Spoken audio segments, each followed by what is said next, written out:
Welcome back, fellow nets. In today's video we'll look at a question on vectors, and again it's on vectors, and we've talked about the principles that govern vectors in the previous video, so you can watch those if you have forgotten or you did not. All right, then let's get into it. Okay, so the question is vector A points in the positive x direction.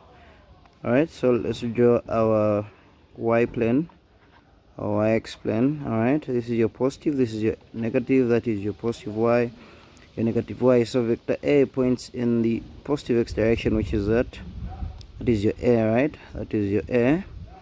Vector B points at an angle 30 degrees west of north. All right, 30 degrees west of north. Now and vector C has magnitude 15 meters and a standard angle of negative 130 degrees.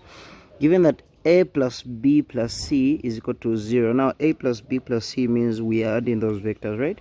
And according to vectors, and if we are going to show them on the coordinate system, we are going to, all right, this is going to be where our vector B starts from, because it's been added to A. All right, and where is it located? It is located 30 degrees west of north. So we are imagining compass wise, this is your west, this is your east, right? This is your south.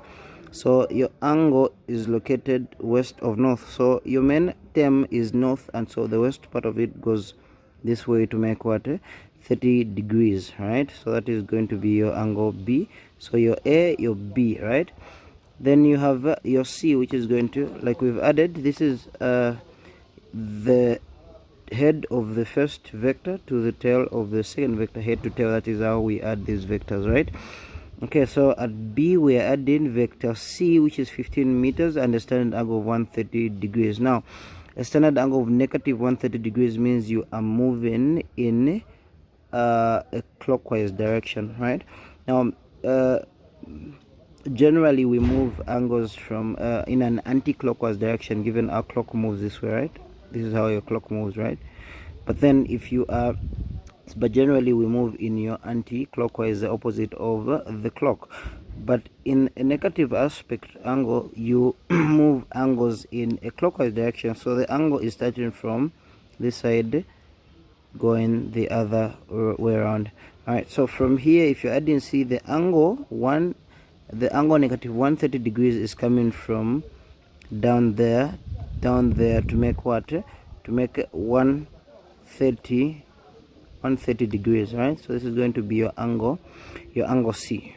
Okay, your angle C. So you have angle B here. Okay, let me do this. Let me change color, right? Let me put a different color. So okay, let's say you have your angle, this is your angle, and this is your angle. This is angle B, this is angle C, and this is angle A. Okay, all right, your resultant will be somewhere this side. All right, this is going to be your resultant. All right, okay. Having said that, we now that is but the angle we're looking for is always coming from the positive x direction, so we are going to subtract 130 from 360 to get our original angle. All right, so let's write our data. Okay, now if you remember in the previous video I had talked about writing a table makes it easier that way. All right, so that is about all right, so, and we already know to find our x, we are going to use what formula? Cos theta plus the magnitude of what? The magnitude of A, the magnitude of A, or whatever vector we are doing, we are dealing with. We can go with A, B, and C.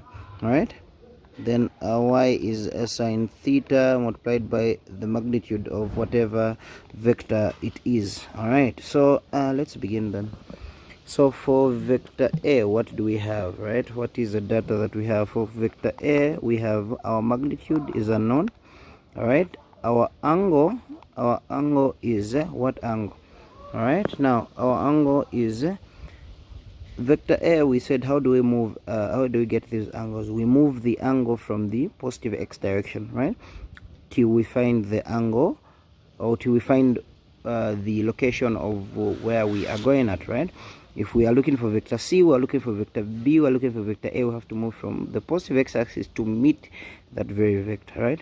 But then in this question, vector A is literally in the positive x-axis, so there is no need to move, and right, and if we are not moving, then we have not made any angle, and so our angle for vector A remains 0 degrees, right? All right, and as such, what is going to be our x? All right, our x is going to be cos 0 degrees multiplied by, now we do not have our magnitude, right? So our A on your x, all right, our A on x will give us what is cos 0 degrees. Okay, what is cos 0 degrees? All right, so cos 0 degrees will give you what? Will give you 1, right?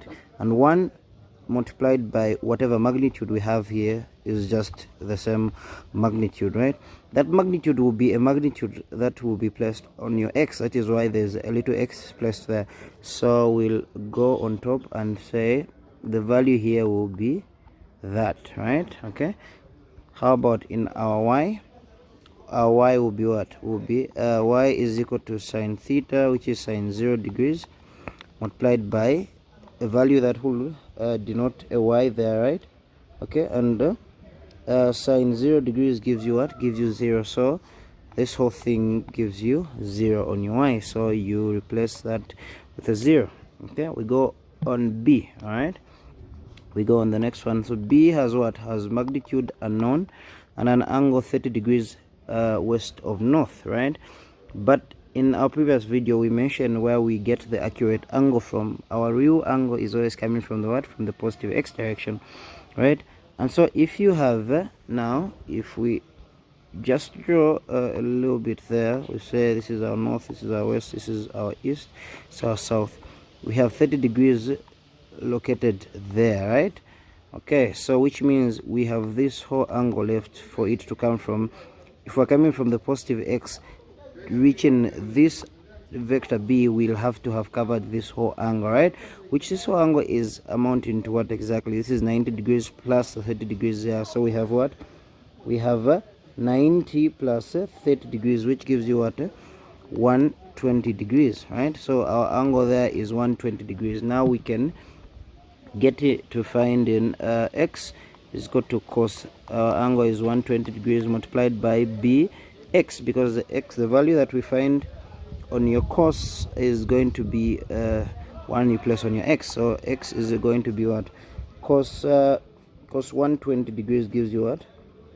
Cos 120 gives you negative 0.5, right? So negative 0.5 bx, that is what we are going to place right there, negative 0.5 bx.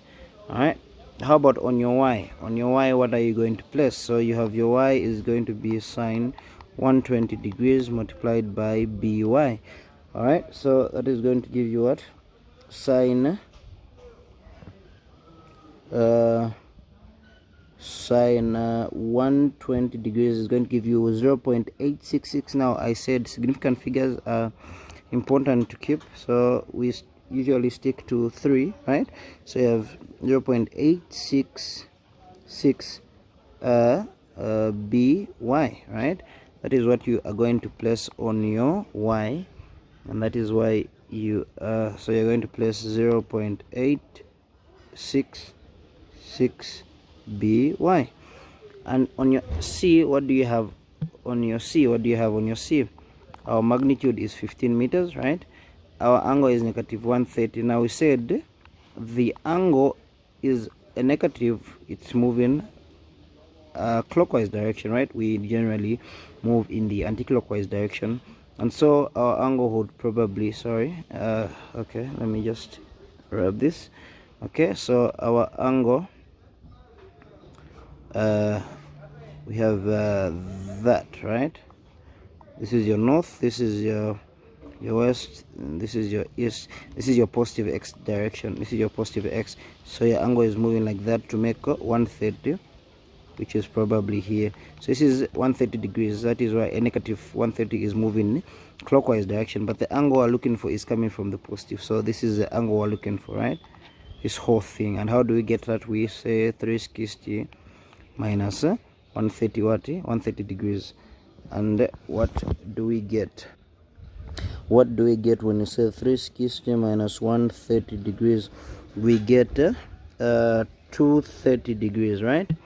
We get a 230 degrees. So we have our magnitude equal to 15 meters. We have our direct. Okay, so all right, so our angle is going to be 230 degrees, right? All right, so we can find our x. We'll have cos 230 degrees multiplied by 15 meters. That will give us all right, so cos 230 will give us negative 0. That, then that multiplied by 15 will give us negative 9.64. All right, so we are going to say negative 9.64. You have 1 but 3 significant figures, so we just end there. All right, so we go place that in our table. That is going to be negative 9.64, right? Let's find our y, right?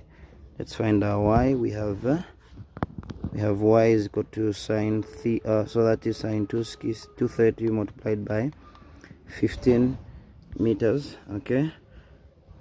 And that should give us so sine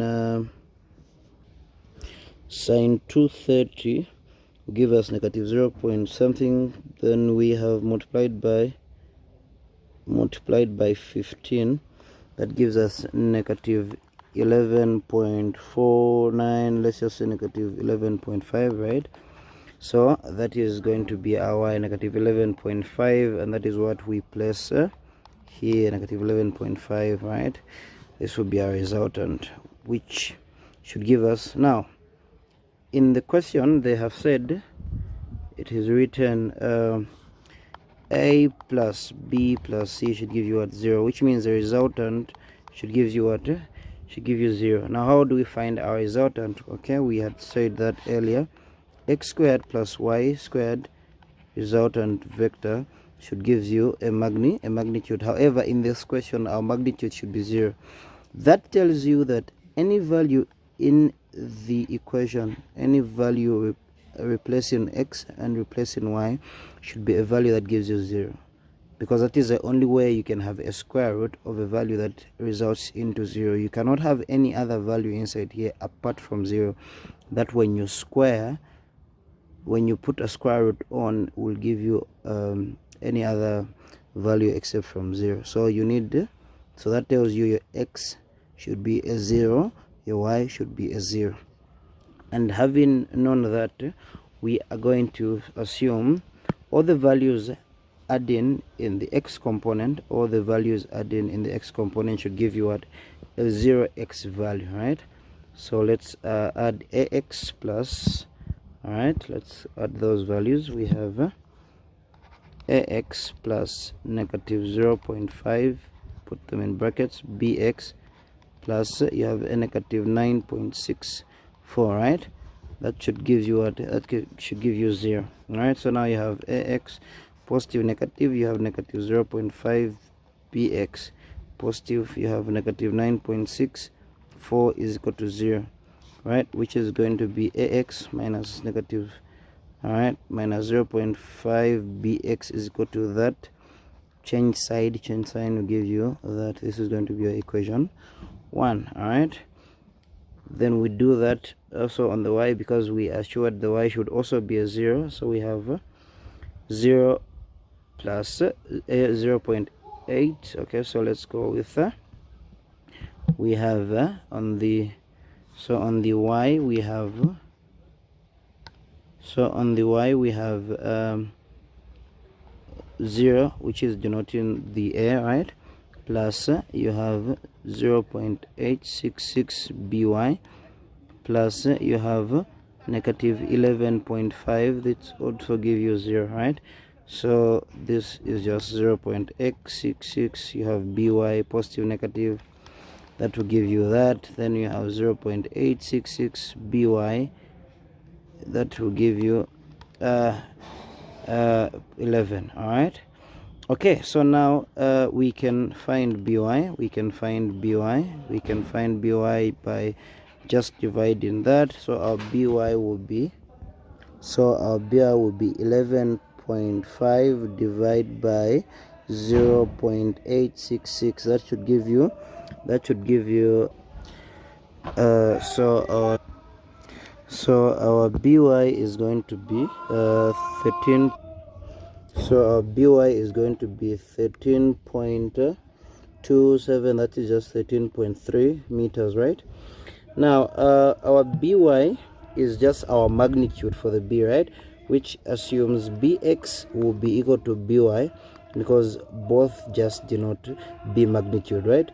So all of them equal to 13.3 meters, and that is why in the next equation, the one that we made earlier, which was where is our first equation? This one, right? Okay, so ax minus, this is going to be this was ax minus x. So this one is so in our previous equation, ax minus 0.5 bx is equal to 9.64, right? And so to find our ax, knowing we have our bx, we can just replace that, is equal to 9.64. Then we have ax minus, so that will give you negative 6.65 is equal to 9.64. Then we have ax is equal to 9.64 plus 6.5, right?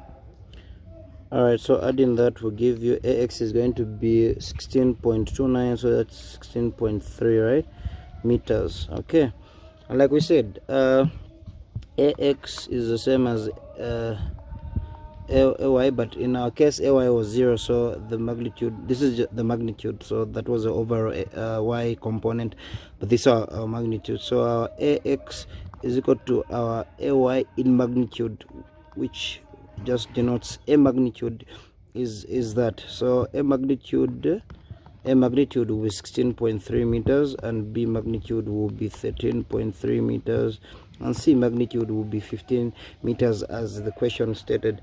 So if you put this as your magnitude and you replace whatever was in the table we had shown earlier, your resultant, the x component and the y component for the resultant should give you at 0.